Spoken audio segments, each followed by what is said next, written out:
Il y a un incendie qui se déclare vers 1h15 du matin dans un appartement qui se propage de manière très rapide et de manière très importante à l'ensemble de l'immeuble.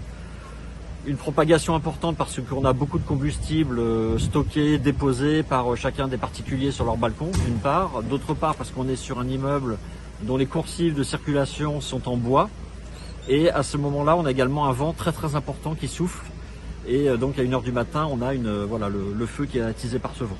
Alors le premier bilan humain, on a environ 300 personnes évacuées, sinistrées, que ce soit dans l'immeuble proprement dit, dont l'évacuation a été quand même assez rapide compte tenu de la situation à la fois catastrophique et l'heure qui était très critique.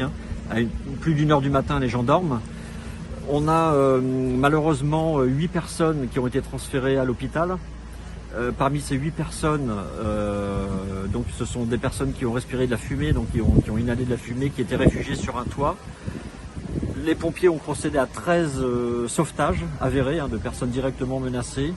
Et on a une centaine d'appartements sinistrés qu'il va falloir que là, on reconnaisse les uns après les autres. Donc c'est une opération pour nous de très grande envergure qui va faire appel à des équipes, on va dire, pluridisciplinaires avec des techniques spécifiques d'investigation. Alors, on a des doutes sur des personnes qui seraient disparues, mais il faut que l'on vérifie entre les informations qu'on a eues au cours de la phase ascendante du sinistre, où il y avait beaucoup de personnes, beaucoup d'informations. Il faut recouper avec le gymnase de Champfleury où les personnes sont sinistrées, vous savez, sont hébergées, accueillies par la mairie. Et donc avec la police judiciaire, bien sûr, quand on aura ces recoupements d'informations, on pourra affiner. Alors, sachant que les reconnaissances sont de très grande envergure, un immeuble, une centaine d'appartements sur 6 étages.